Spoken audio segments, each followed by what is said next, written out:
Éminence, Monseigneur les évêques, chers frères et sœurs, il m'a été demandé de parler de la vie communautaire et socio-politique des Rwandais, mais en mettant l'accent sur l'apport de l'Église. C'est le Rwanda ancien dont on m'a demandé de parler.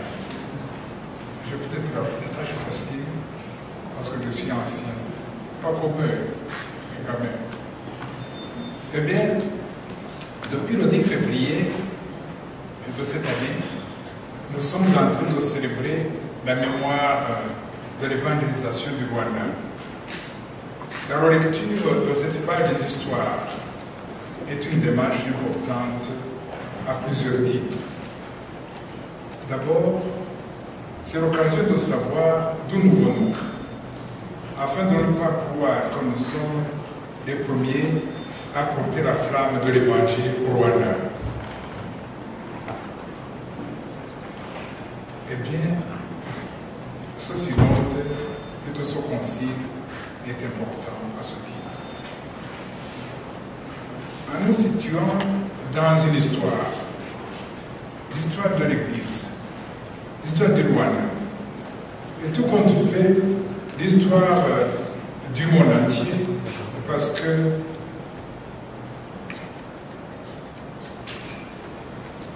en nous situant dans une histoire, l'histoire de l'Église, l'histoire du Rwanda, et tout compte fait, en nous situant dans l'histoire du monde, nous comprenons que nous sommes enchaînés dans une lignée qui continuera après nous, nous l'espérons.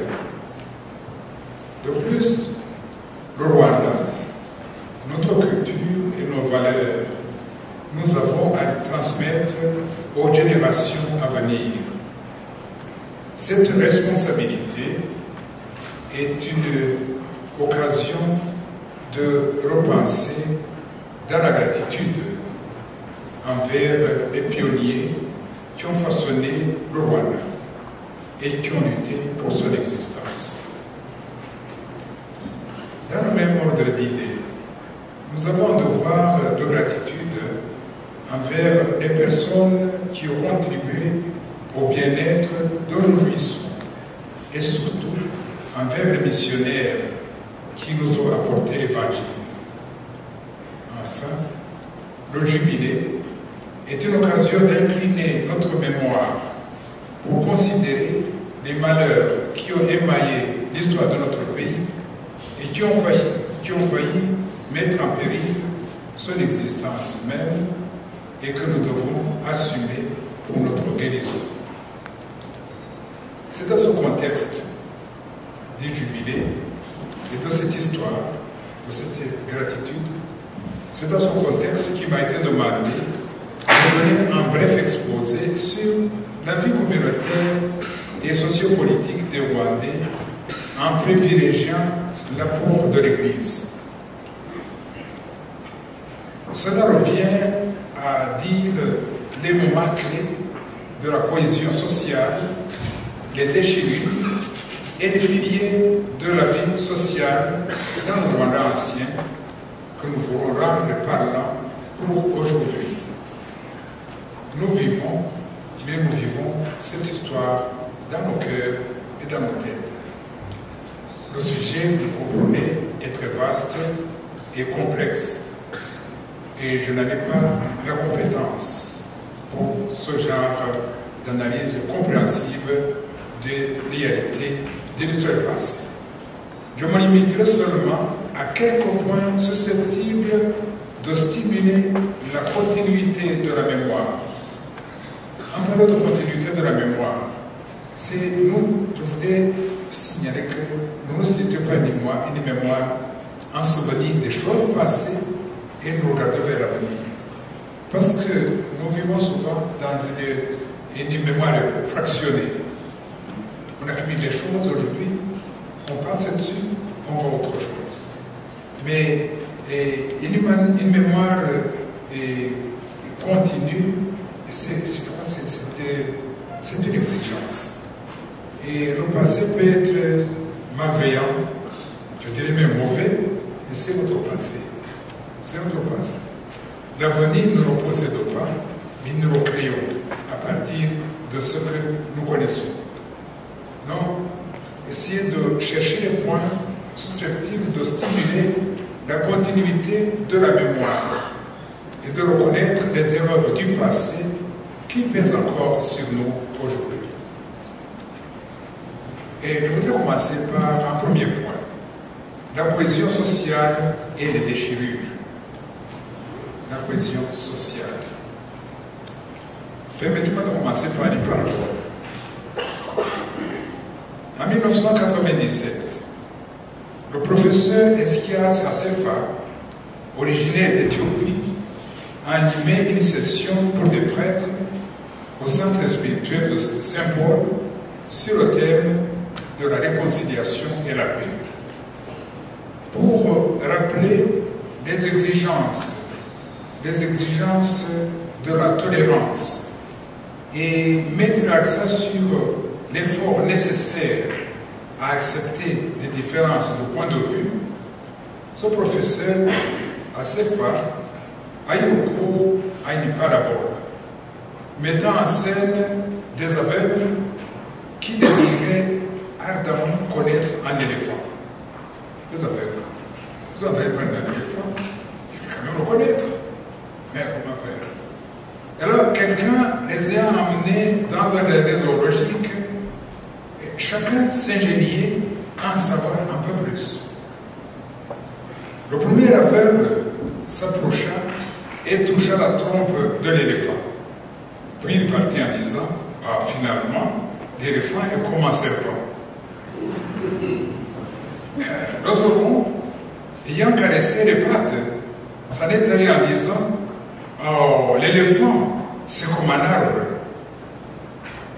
Et le troisième, ayant seulement touché la queue, est retourné chez lui avec un grand regret, parce que, disait-il, l'éléphant est comme une corde.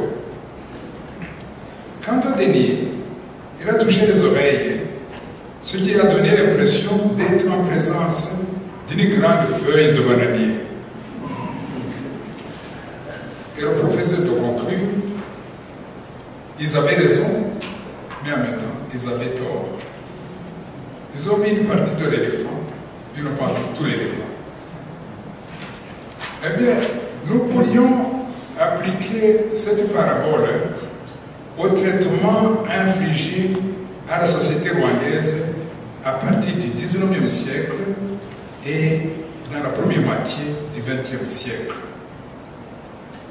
Les Rwandais vivaient dans une société caractérisée par l'unité culturelle, une même langue, des traditions familiales, des organisations sociales et une autorité politique décentralisée.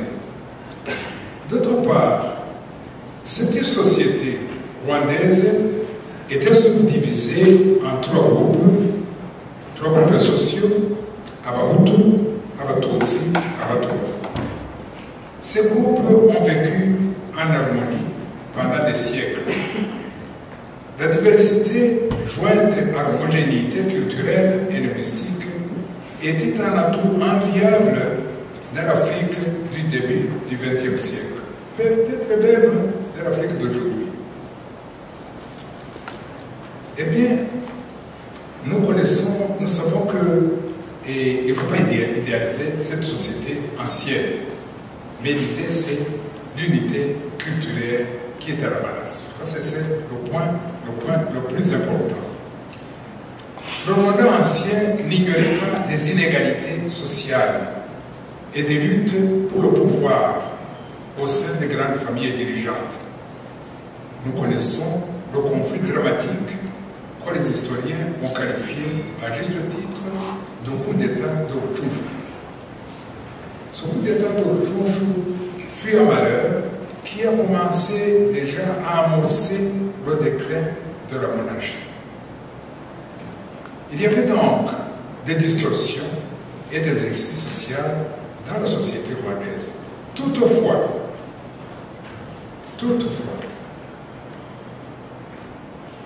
les Rwandais se reconnaissait non pas comme une association d'ethnie, encore moins comme un agrégat de tribus. Et ça, je crois que c'est fondamental. Mais comme le peuple d'une nation politiquement organisée.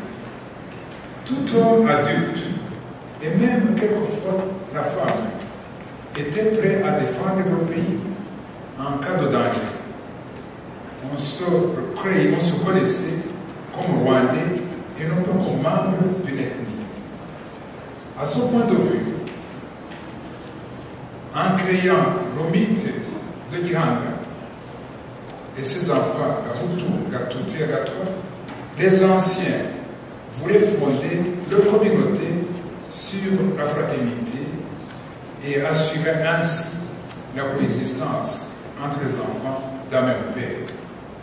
Oui, le mythe de Gihanga, vous comprenez, le mythe, il ne faut pas chercher des réalités historiques, mais c'est un langage.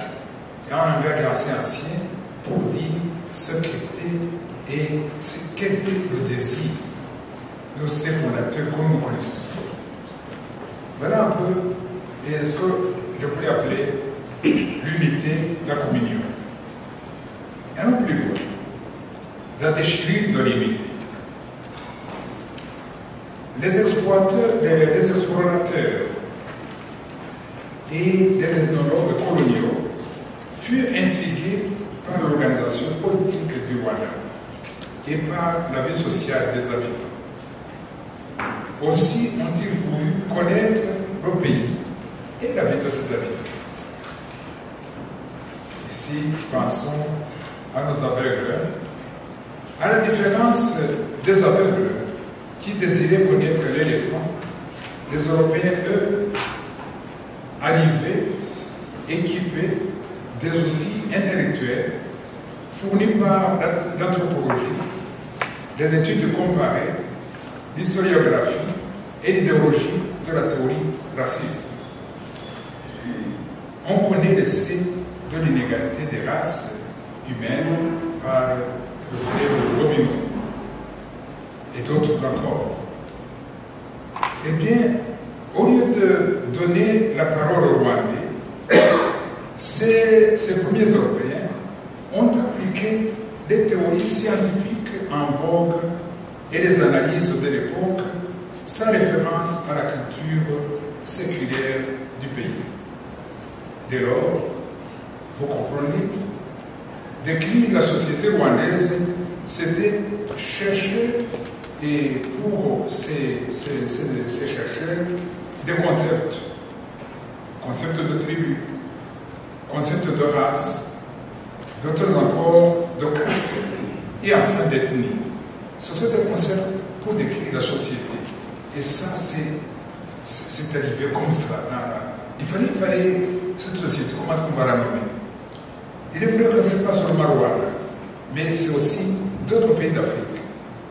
Et ce fut un dommage considérable.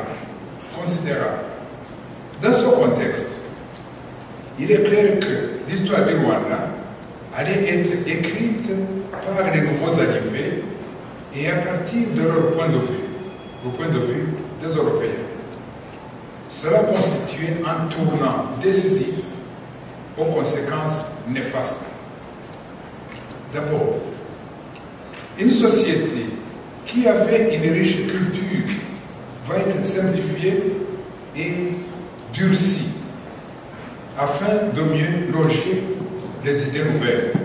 Pour que cette société rwandaise puisse accepter ces idées de tribu, de race, de caste, il fallait forcer à entrer dans la culture rwandaise. Il faut après forcer à entrer dedans.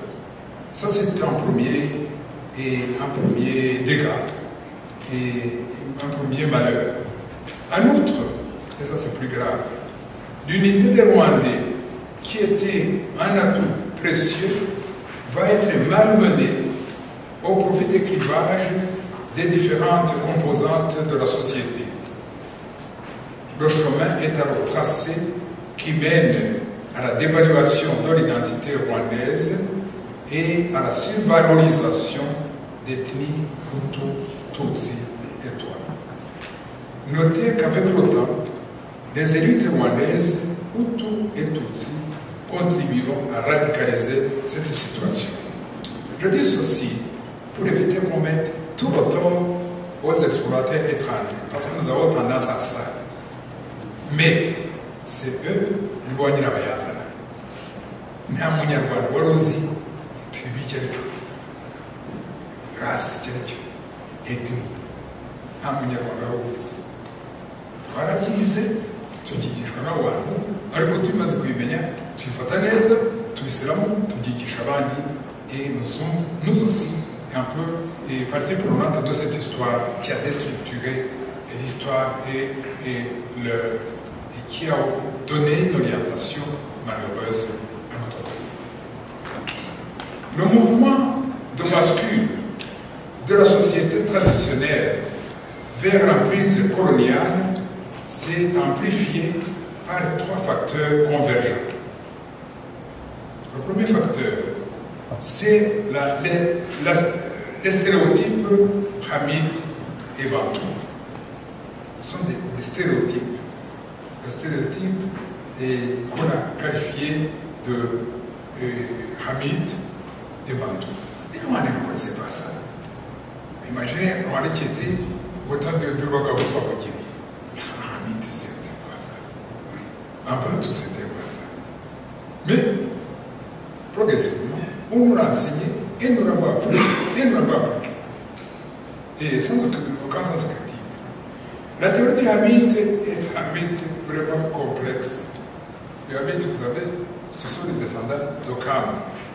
Okam, celui qui a fait la nudité de son père. Vous voyez, il avait mis un peu de vin et puis il a été maudit. Ça, c'est les hamites.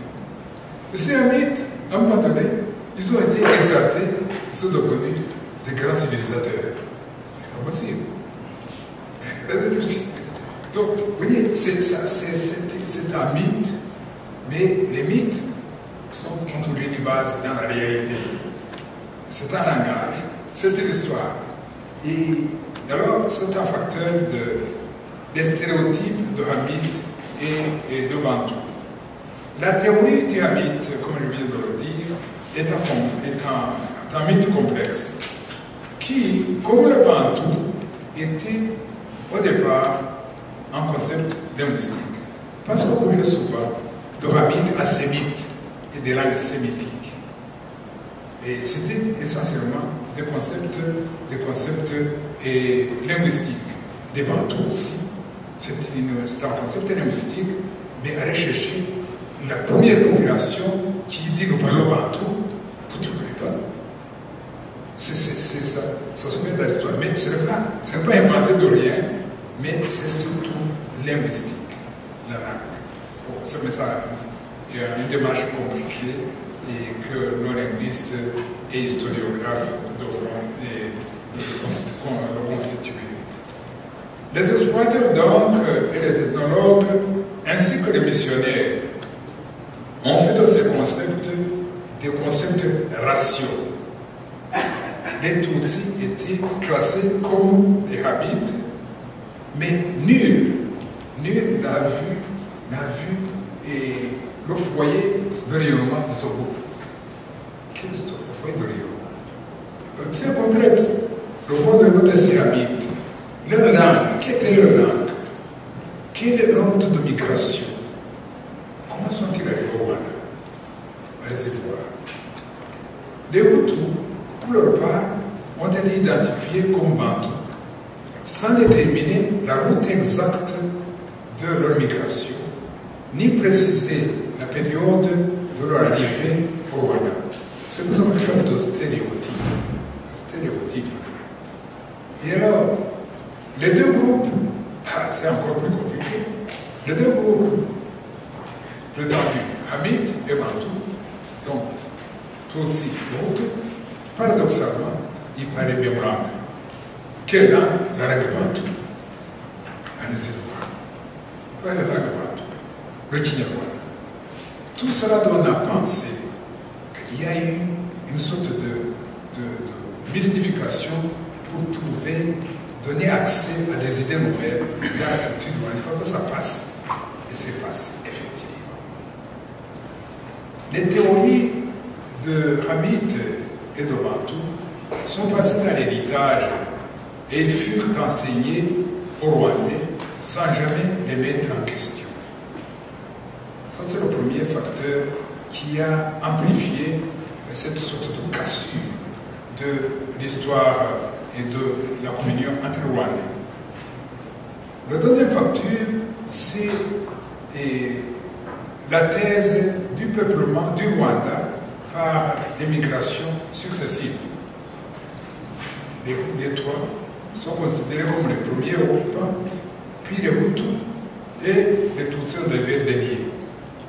Mais là encore, on rencontre une grande divergence de vues. Or, ce sujet sera dans la suite un enjeu politique majeur. Les Tutsis sont venus de l'extérieur, ils doivent retourner à l'extérieur. Vous voyez ça? Donc ça c'est, vous voyez, parce qu'ils sont des Verdeniers. Ils sont des Verdeniers, donc il faut qu'ils retournent là d'où ils viennent. Mais, et les trois d'où viennent-ils? On ne dit pas d'où ils viennent. Nous, on n'a pas de même pas. Et on dit que c'est les premiers occupants. Ils vont dire pas de la vie.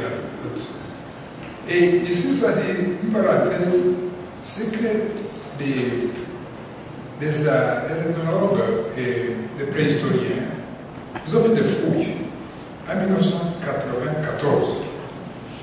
Donc c'est vraiment nos contemporains. Ils ont fait des fouilles dans la région de Gisagara, Tiamokusa, Kabuye, Ndora. Ces fouilles montrent qu'en 700 avant Jésus-Christ, on pratiquait l'élevage de vaches. Les vaches, à Tiamokusa, vous voyez ça? 700 avant Jésus-Christ. Et ce sont les fouilles, ce n'est pas l'idéologie, c'est les fouilles. Et Kanimba, le musée Kanimba qui fut directeur de musée, qui était paléontologue, il a beaucoup écrit sur ce genre de questions. Le peuplement. Donc vous voyez que le peuplement du Rwanda, ça a été bricolé. C'est vrai qu'il y a eu un peuplement, mais on vient tous de quelque part. On vient tous de quelque part. Voilà donc.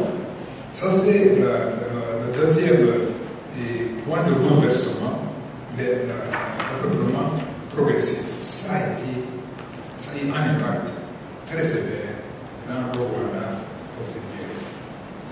Le troisième facteur mérite une attention spéciale. C'est le concept d'ethnie. Il s'agit d'un terme, une sorte de mot, un mot atténué qui devait dire race.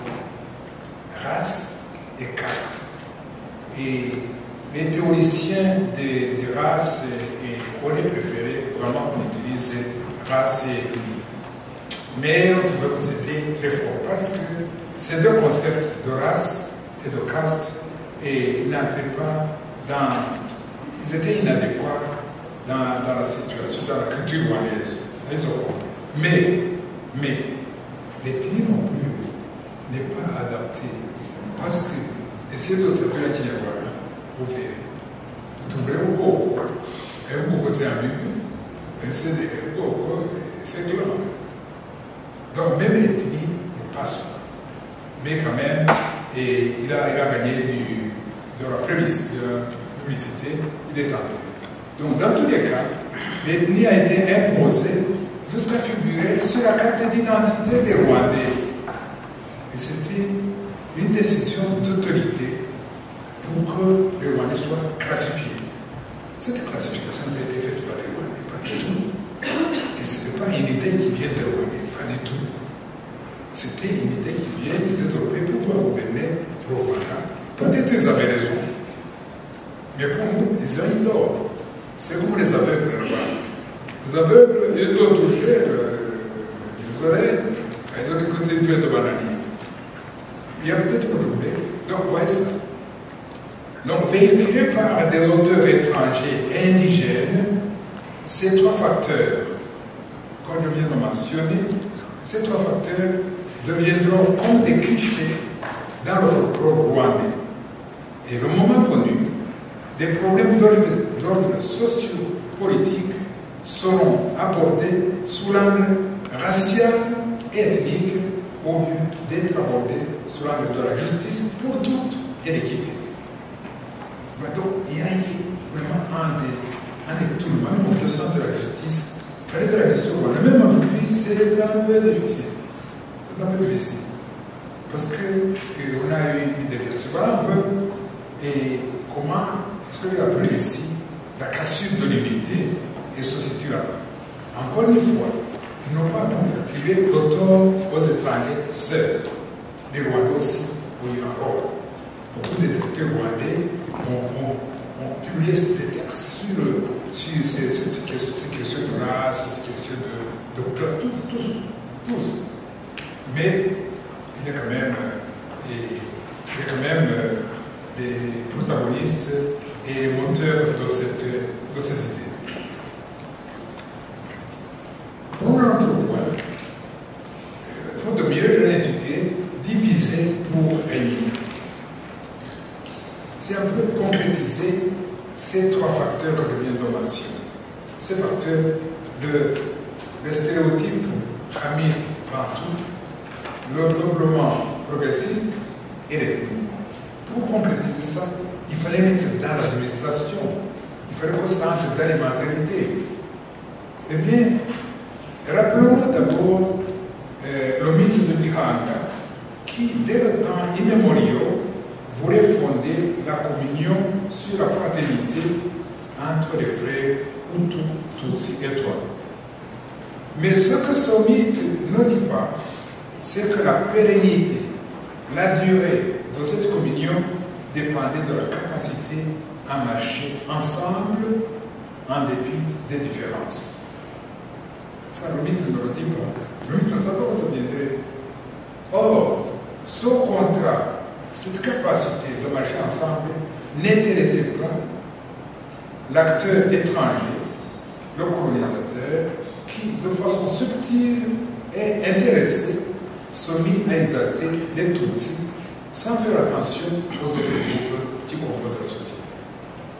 Parce que c'était, il disait, les Tutsis sont faits pour gouverner et on a besoin d'eux pour que la société fonctionne bien.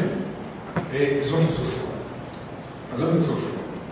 Et cela a eu pour conséquence de créer chez les Tutsis un complexe de supériorité et chez les Hutus un complexe d'infériorité. Cette manœuvre, sans doute opportune pour le gouvernement colonial, était une bombe à retardement dont le Rwanda allait faire les frais. Et le génocide se profile là aussi. Ceux qui ont battu le génocide, ils n'y ont même pas pensé. Ils ne prenaient même pas le génocide. Mais tout ce mécanisme conduit à des attitudes qui vont nous conduire au génocide. La catégorisation fort schématique, par ailleurs, qui opposa les Hamites identifiés avec les Tutsis et les Bantous identifiés avec les Hutus n'a pas tenu compte d'une autre réalité, celle des Tutsis pauvres et des Hutus de rang social élevé. C'est aussi le témoin de la société. Tout ça, on a amalgamé. Il y a Tutsis, Hutus, point, c'est tout. Ce qui n'est pas le centre de la justice. Mais pour les nouveaux maîtres, cela n'avait pas d'importance. À la faveur de la monarchie, essoufflée la monarchie, et après le coup d'État de Chonchou, la monarchie était affaiblie, mais surtout, les Belges ont voulu affaiblir la monarchie, et pour qu'il n'y ait pas de pouvoir, D'ailleurs, ça va dire, on parle avec commencer quand même après ça, le roi de Rwanda a voulu dire le roi, Mwami, kugira ngo amutoresheje n'umwami w'Amerika. Umwami w'Amerika c'était le roi, umwami w'Abanyarwanda yari umwami, point. Oui, c'est ça. C'était un subalterne. C'était un subalterne. Et on voulait l'écarter, de fait, on l'a écarté assez vite. Voilà un peu. La monarchie donc était affaiblie et par cette inattendue et troublante des Européens. Ça, vraiment, ça a été troublant pour moi. Et alors, la cour royale cherchait aussi à trouver son chemin pour vivre avec ces étrangers. Et ces étrangers, surtout les Allemands, qui n'étaient pas nombreux. Au début, les Allemands étaient plutôt 90. Moins de 100. Ils ne pouvaient pas diriger tout ce pays. Ils se sont appuyés sur la monarchie pour pouvoir le gouverner. Ils ont tous ça fonctionné bien. Ils leur ont donné tout sur tout. Et c'est en ce moment que ça vraiment c'est une histoire tragique. Vous savez qu'au Rwanda, il y avait la division du pouvoir. Il y avait les chefs de terre, les chefs de vache et les chefs d'armée. 3 chefs. Et la plupart de ces chefs, il y avait par exemple la terre, c'était le Hutu et du Tutsi. Donc quand il y avait un problème, il fallait toujours les résoudre ensemble. Donc il y avait un certain équilibre. Le roi pouvait manipuler ces instances, mais ils étaient là. Ce que les Belges ont fait, c'est d'avoir supprimé tout ça et les réduire en chef et qui était seulement Tutsi. Ça, ce n'est pas les Mali qui ont fait. Et ce n'est pas le roi qui l'a fait. C'est l'administration qui l'a fait. Du coup, le pouvoir était centralisé entre les mains de quelques individus. Ça, c'était pour eux, c'était un succès, mais pour eux, c'était une erreur monumentale, une grosse erreur. Ouais, donc, il faut dire que la classe dirigeante de l'époque et les Tutsis de grand lignage ont manqué de vigilance et de lucidité. Ce que les Européens donnaient, c'était vraiment un cadeau empoisonné. C'était un cadeau empoisonné, et parce que vous êtes grand, vous êtes important, c'était grand, oh fantastique, on ressort, et très dangereux. C'était un cadeau empoisonné. Bon, et c'était lorsque le roi Musinga fut destitué et envoyé en exil. Le Rwanda avait déjà perdu sa souveraineté et les nouveaux maîtres, les Belges, remodelaient la société rwandaise jour après jour pour la transformer selon leurs idées. Donc, après 1931, le Rwanda avait perdu sa souveraineté. Et d'ailleurs, le roi d'Aïwa, c'était vraiment le roi des Blancs, le roi de l'Église. Oui, ce n'était pas le roi des Abiru. Et donc, tout c'est. Maintenant, je voudrais dire de l'apport de l'Église. Je ne sais pas, c'est peut-être pas vous mais je veux dire l'apport de l'Église. L'apport de l'Église dans son contexte, surtout dans son démarrage. L'arrivée des missionnaires constitue, avec la colonisation, des moments clés de l'histoire du Rwanda. Ce sont des moments clés. Quand on dit, si on veut dire quels sont les moments forts de l'histoire du Rwanda, il faut dire missionnaires, colonisation. Pas que les missionnaires étaient des colonisateurs, mais ils sont arrivés en même temps. Et d'ailleurs, Monseigneur Hirt, et avec l'équipe qui l'accompagnait, ont pris soin de contacter d'abord le représentant impérial à Bujumbura, puis le chef de la station à Changi, dans l'actuel district de City. C'est à Changi que la messe fut célébrée pour la première fois sur le sol rwandais.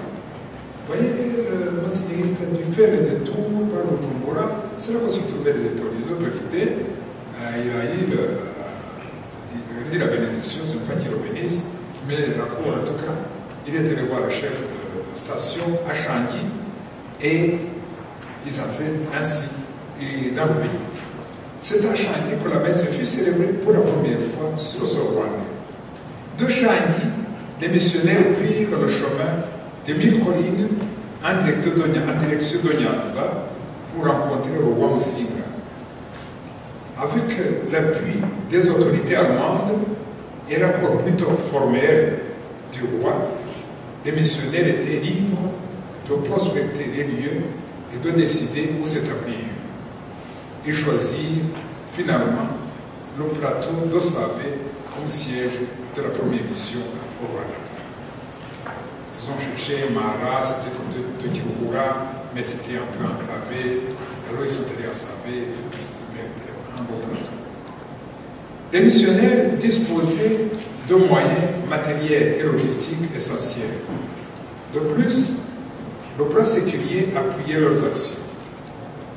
Disons aussi que le message que le missionnaire allait prêcher présentait un certain nombre de ressemblances avec la religion du Rwanda, notamment l'idée de Dieu, la vie d'après l'au-delà, la communion avec les ancêtres, la symbolique du cœur et certaines valeurs morales. Il y avait quelques ressemblances. Ça pouvait être un point de départ et qui rendait aisée la catéchèse des missionnaires. Par ailleurs, il n'y a pas de système philosophique élaboré. Le Rwanda était réceptif à une culture spirituelle venue de l'étranger. La religion elle-même était perméable à une infiltration étrangère. En effet, on n'avait ni temple, ni livre sacré, ni sacerdoce, et on vivait plutôt, je l'ai dit, dans un milieu divin. Vous n'avez pas les vaudous au Rwanda. Voyez l'Afrique de l'Ouest, par exemple, les sorciers qui là-bas, ces sorciers sont une force. Au Rwanda, il y en avait, mais ils n'étaient pas une force au point de contrecarrer l'entrée des missionnaires. Ici, la religion était perméable, la culture aussi. Donc, il y a certainement des atouts pour l'évangélisation. Ces fragilités culturelles étaient un atout pour les missionnaires. Mais les missionnaires allaient se confronter à deux problèmes majeurs. La langue et les coutumes du pays, d'une part. D'autre part, la méfiance, voire même l'hostilité des indigènes au début. Mais tout compte fait, qu'est-ce que les missionnaires apportaient au Rwanda? Ce n'est pas les gens qui sont allés chercher. Non. Ils sont venus parce qu'ils croyaient une valeur. Ils voulaient donner quelque chose. Mais qu'est-ce qu'ils apportent au Rwanda? Quel est l'apport de l'Église à la société rwandaise? En guise de réponse, je voudrais mentionner quelques points seulement qui ont changé la vie des Rwandais. Donc, des choses qui ont révolutionné vraiment la vie des Rwandais. Je ne manquerai pas de souligner à la fin les points douloureux qui ont caractérisé la rencontre inattendue des missionnaires. Ces points malheureux ils sont à classer au nombre des erreurs que nous devons reconnaître et assumer voyamment. D'abord, des points positifs. Le premier rapport positif de l'Église, c'est d'abord l'Évangile. C'est d'abord l'Évangile de Jésus-Christ. Or, l'accueil de cet Évangile est toujours un don de l'Esprit. C'est un don de l'Esprit. Pour discerner les traces de l'Esprit, nous avons besoin de critères. Comment est-ce qu'on peut dire que cette mission était vraiment une œuvre de Dieu, que c'était une œuvre de l'Esprit? Il fallait quelques critères. Et alors, dans le cas qui nous concerne ici, l'un des indices de l'efficacité de la mission, c'est que l'Évangile imprègne les mœurs et informe la vie de ceux et celles qui l'ont accueilli, en l'occurrence les Rwandais. L'Évangile pénètre dans les mœurs et les imprègne. Eh bien, le courage des premiers chrétiens est un signe manifeste de l'Esprit. Le courage des premiers chrétiens. La rencontre avec ces blancs, on avait peur d'eux. Et il y en a qui se demandaient, ils avaient des souliers, moi je porte des souliers, je porte des sandales. Ils avaient des souliers, ils ne savaient pas s'ils avaient des pieds. Ils ne savaient pas s'ils avaient des pieds, donc c'était une source de curiosité. Mais les premiers chrétiens qui ont rencontré ces blancs et qui ont accepté leurs appels, leurs enseignements, c'est incroyable. Et bien, c'est le premier signe. Certains d'entre eux ont dû supporter l'hostilité de leur entourage. et ils se sont montrés des chrétiens convaincus. Ils ont résisté à la moquerie de ceux qui les méprisaient sous prétexte qu'ils étaient vendus à des blancs. Et les gens sont passés.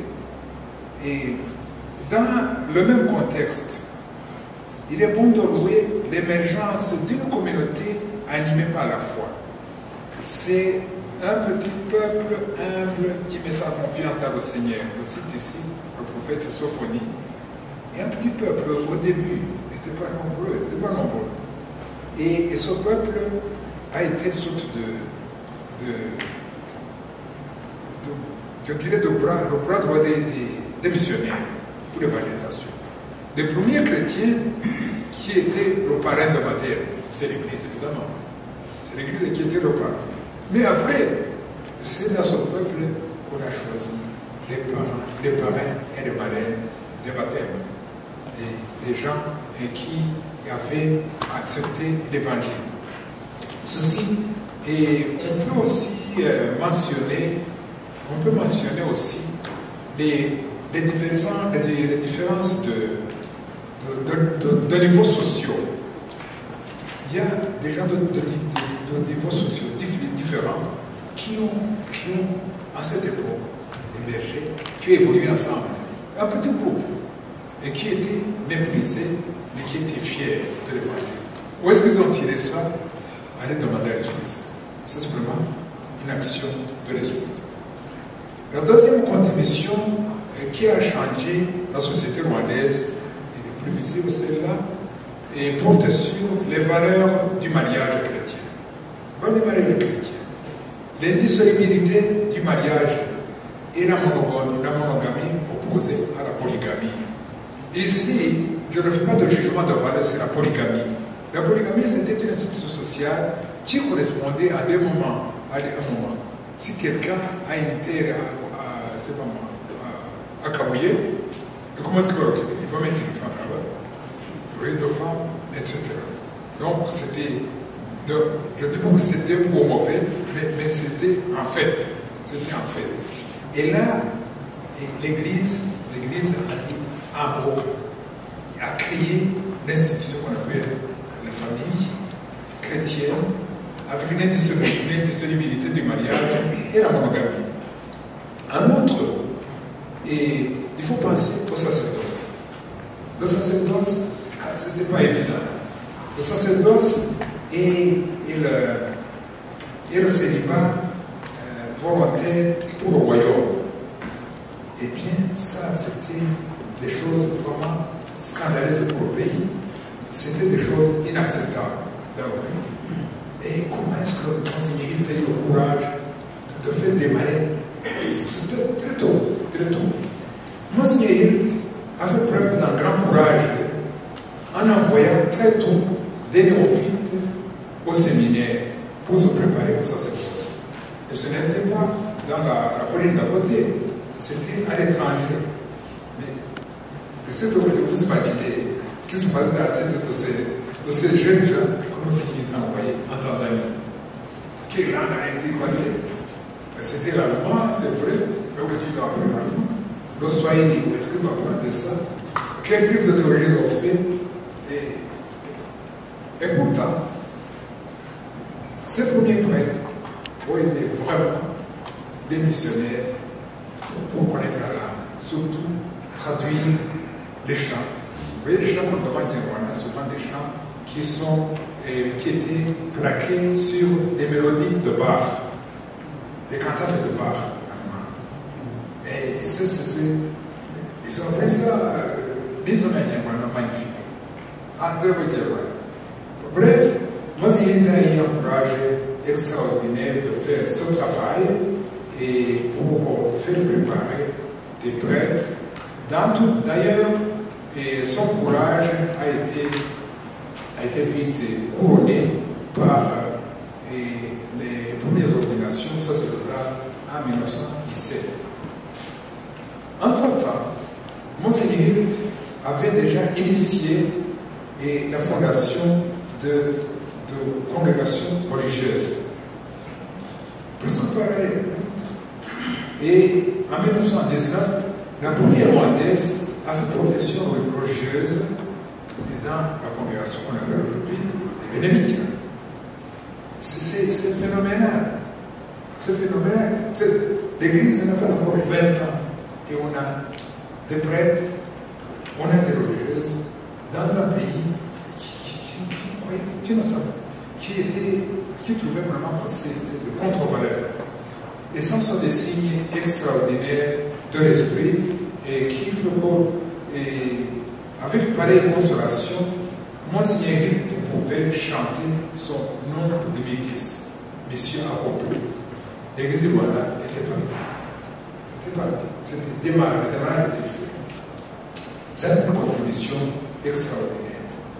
D'autres contributions durables portent sur, bien sûr, l'éducation à une vie saine par l'hygiène et la lutte contre les maladies. Tout cela a changé la vie des Rwandais. L'éducation est le domaine qui a un impact considérable sur la vie des Rwandais. D'abord, l'alphabétisation. Ça va dire écrit, nous le savons, mais ce n'est pas une petite affaire. Et c'était, vous sommes, j'ai une catéchumène. Les catéchumènes devaient savoir lire, apprendre à lire aussi. Écrire, c'était un peu difficile. C'était un peu difficile. Et l'alphabétisation, et puis, plus tard, et la fondation des écoles. Il y a enfin ce qu'on appelle aujourd'hui le développement. Ici, je pense surtout à l'introduction des plantes nouvelles, mais aussi à la manière de faire de l'agriculture pour endiguer les famines endémiques dans le pays et améliorer l'alimentation. Si son point, bien sûr, et le rôle de l'administration coloniale a été décisif. Même si les moyens répressifs employés étaient très rudes pour la population. La machine coloniale avance. Voilà un peu ce que je peux appeler des contributions. Et des contributions durables et substantielles. Maintenant, voyez l'autre face de la réalité. L'autre face de la réalité. En dépit des belles réalisations des missionnaires, leur approche de l'histoire et de la culture rwandaise était influencée par la philosophie et les analyses de l'époque.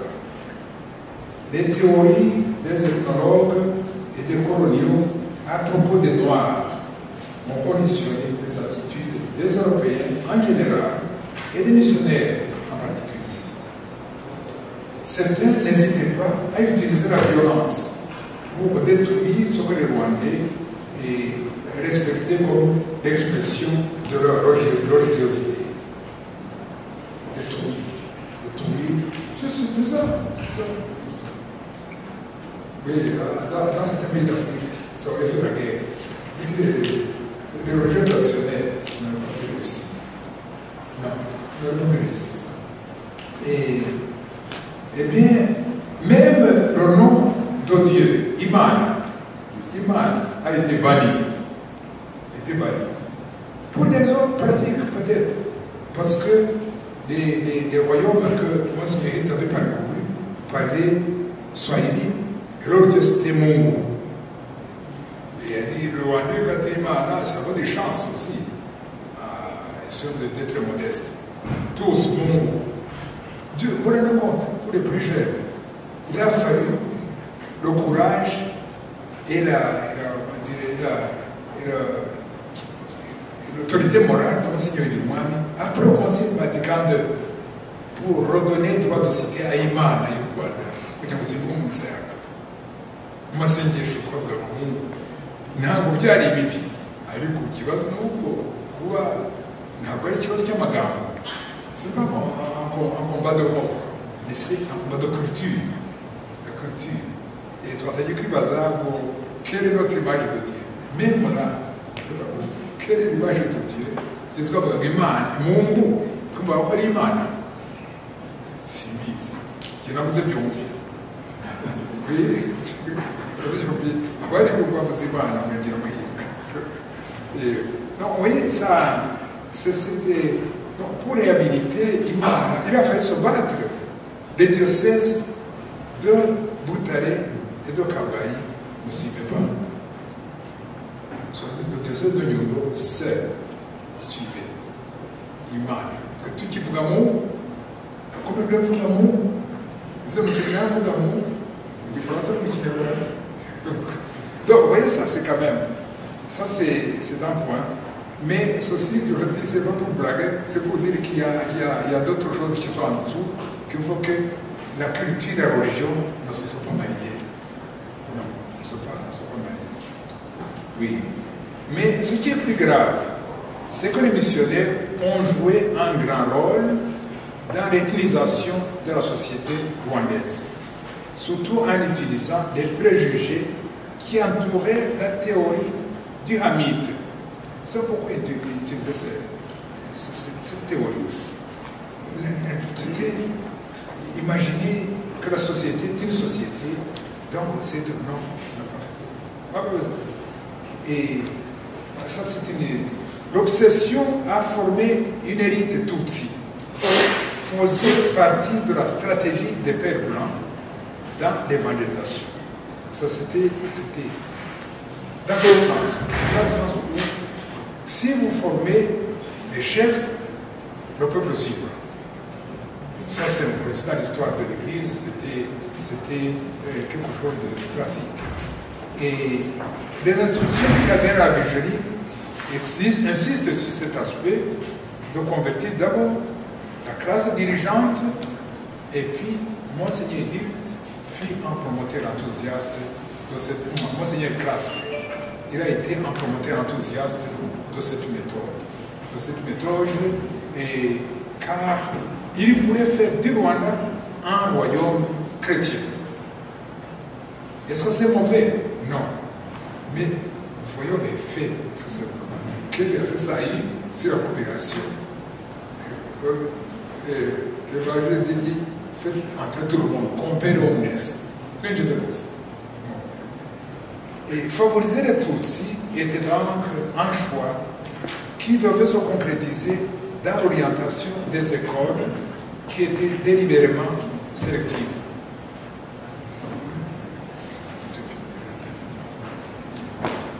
Donc c'était un choix qui devait se concrétiser dans l'orientation directive des écoles. Il s'agit ici de l'école de Nyanza, transférée à Kabaï, et puis du groupe scolaire de Boutaré, dans sa section administrative. C'était des sections réservées aux Tutsis et Tutsis de grandes familles. Ces écoles formaient de futurs chefs et de futurs auxiliaires de l'administration. Les autorités coloniales appuyaient cette vision qui les arrangeait beaucoup. Et pour l'Église, c'était un choix pastoral. Lorsque le vent de l'histoire changea de direction vers l'approche des indépendances, les autorités coloniales et les missionnaires firent volte-face et changèrent de stratégie pour appuyer les délaissés d'hier et diaboliser ceux qui étaient considérés comme les préférés. Des voix n'ont pas manqué pour protester contre cette sorte d'idéologie, mais la fracture de la société continuait à s'approfondir et jusqu'à faire de la race, de l'ethnie, un principe de gouvernement. Et pour finir, on pourrait dire que la rencontre entre le Rwanda et l'Évangile, c'est certainement une grande valeur. Mais, comme l'écrivait cet écrivain sénégalais, c'était une aventure ambiguë. Ce qu'on a gagné, c'est beaucoup. Mais ce qu'on a perdu, c'est beaucoup, parce que c'est l'âme du Rwanda. Et dès lors, la tâche de l'Église, aujourd'hui, est d'aider à faire le chemin pour expérimenter comment il est beau de vivre ensemble comme des frères. Je vous remercie.